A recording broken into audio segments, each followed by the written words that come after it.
Ah, there she is. Oh, I merely came back to water the roses. I thought you were with Uncle Jack. He's gone to order the dog cart for me.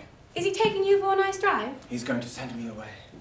Then we've got to part? I'm afraid so. It's a terribly painful parting.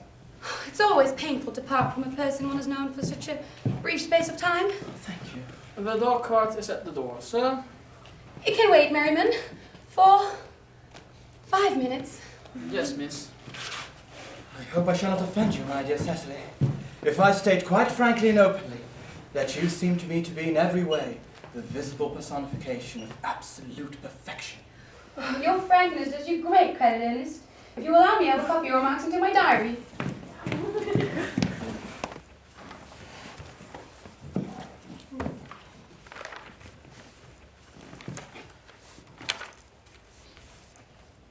Do you really keep a diary? I'd give anything to look at it, may I? No. You see, it's simply a very young girl's record of her own thoughts and impressions, and consequently meant for publication. When it appears in its volume form, I hope you'll order a copy. But pray, Ernest, don't stop. I delight in taking down from dictation. I've reached absolute perfection. You may go on, I'm quite ready for more. Oh, don't cough, Ernest. When one is dictating, one should always speak fluently and not cough. Besides, I don't know how to spell a cough. My dear Cecily, ever since I first looked upon your wonderful and incomparable beauty, I've dared to love you wildly, passionately, devotedly, hopelessly. I do not think that you should say that you love me wildly, passionately, devotedly, hopelessly. Hopelessly doesn't seem to make much sense, does it? Cecily. The dog cart is waiting, sir. Tell her to come round next week at the same hour. Yes, sir. Uncle Jack will be very much upset if he knew you were here until the next week, same hour. Oh, I don't care about Jack. I don't care about anybody in the whole world but you. I love you, Cecily. You will marry me, won't you? Of course. Why, you silly boy. We've been engaged for the last 3 months. For the last 3 months. Yes. It'll be exactly 3 months on Thursday. But how did we become engaged? Well, ever since dear Uncle Jack first confessed that he had a younger brother who was very wicked and bad, you of course formed the chief topic of conversation between myself and Miss Prism. I dare say it was foolish of me, Ernest, but I fell in love with you. Darling. And when was the engagement actually settled? On the 14th of February last. The next day I bought this little ring in your name. And this bangle with the true lover's knot I promise you to always wear. Oh. Did I give you this? It's very pretty, isn't it? Yes, you've wonderfully good taste, Ernest. It's the excuse I've always given you for leading such a bad life. And this is the box where I keep all your dear letters. The 3 you've written me after I'd broken off the engagement are so beautiful and so badly spelt that even now I can hardly read them without crying a little. But was our engagement ever broken off? Of course! On the 22nd of last March. You can see the entry if you like. Today I've broken off my engagement with Ernest. It feels better to do so. The weather still continues charming. But why on earth did you break it off? What had I done? I had done nothing at all, Cecily. I'm very much hurt indeed to hear that you broke it off. Particularly when the weather was so charming. It could have hardly been a real engagement if it hadn't been broken off at least once. But I forgave you before the week was out. What a perfect angel you are, Cecily. Dear romantic boy. I hope your hair curls naturally, does it? Yes, with a little help from others. Oh, I'm so glad. You'll never break off our engagement again, will you, Cecily?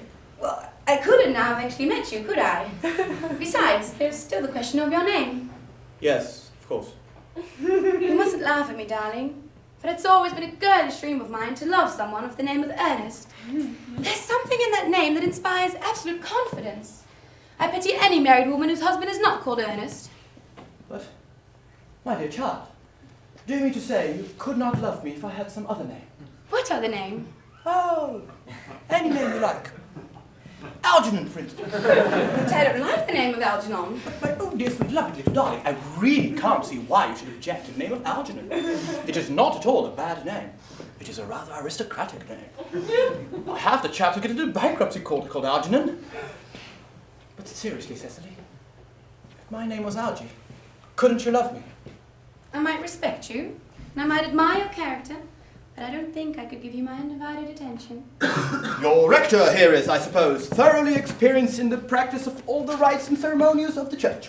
Dr. Chasuble is a very learned man. He has never written a single book, so you can imagine how much he knows. I must see him at once on a most important christening, on most important business.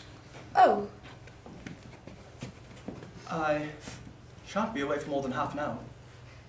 Considering we've been engaged since February, and I've only met you for the first time today, I think it's rather hard of you to leave me for such a long period of 30 minutes.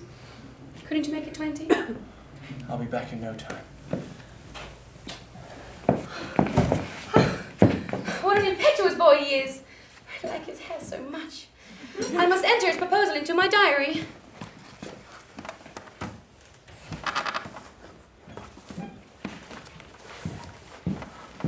A Miss Fairfax has just called to see Mr. Worthing. On very important business, Miss Fairfax states. Isn't Mr. Worthing in the library? Mr. Worthing went over in the direction of the rectory some time ago. Pray ask the lady to come here. Mr. Worthing should be back soon, and you can make tea. Yes, miss? Miss Fairfax. I suppose one of the many good elderly women associated with Uncle Jack's philanthropic work in London. I don't quite like women who are interested in philanthropic work. It seems so forward of them. Miss Fairfax. Pray, let me introduce myself. My name is Cecily Cardew. Cecily Cardew. What a very sweet name. Something tells me that we're going to be great friends. I like you already more than I can say. My first impressions of people are never wrong. How nice of you to like me after we've known each other for such a comparatively short time. Won't you sit down? I may call you Cecily, may I not? If you wish. And you always call me Gwendolen now, won't you? With pleasure. Then that is all quite settled, is it not? I hope so.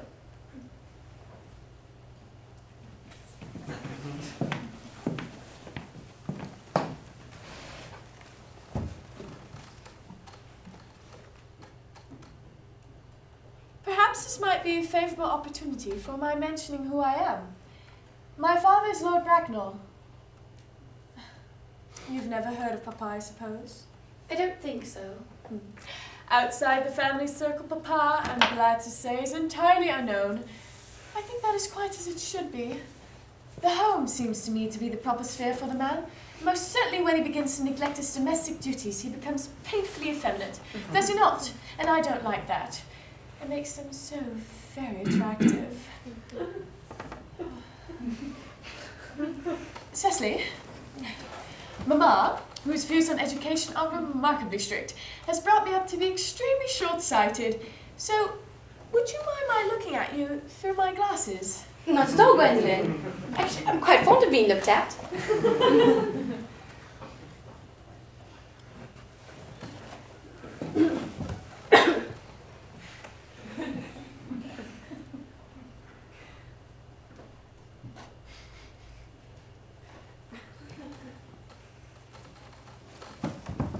You're here on a short visit, I suppose?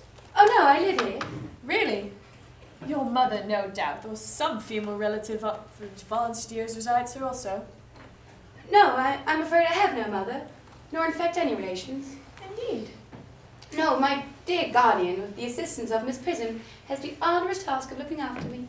Your guardian? Yes, I'm Mr. Worthing's ward. Oh, that is strange. Mr. Worthing never mentioned to me that he had a ward.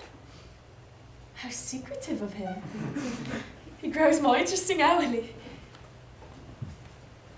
I'm not sure, however, the news inspires me with feelings of unmixed delight. Cecily, I'm very fond of you. I've liked you ever since I met you. But I am bound to state that now that I know that you're Mr. Worthing's ward, I cannot help expressing a wish that you were... Well, Just a little bit older than you seem to be, and not quite so very alluring in appearance. In fact, if I may speak candidly... Oh, pray do. I believe that when one has anything unpleasant to say, one should always be quite candid. Well, to speak with perfect candour, Cecily, I wish that you were fully 42 and more than usually plain for your age. Ernest has a strong, upright nature. He's the very soul of truth and honour. Disloyalty would seem as impossible to him as deception. But even men of the noblest possible moral character are extremely susceptible to the influence of the physical charms of others. I beg your pardon, Gwendolen. Did you say Ernest? Yes. Oh, but it's not Mr. Ernest Worthing who's my ward. My guardian, I'm sorry. It's his brother, his elder brother. Ernest never mentioned to me that he had a brother. I'm afraid to say they have not been on good terms for a long time. Oh, that accounts for it. And now that I think of it, I've never heard any man mention his brother. The subject seems distasteful to most men. Oh, Cecily, you've lifted a load from my mind. I was growing almost anxious. It would have been terrible if any cloud would have come across a friendship like ours, would it not?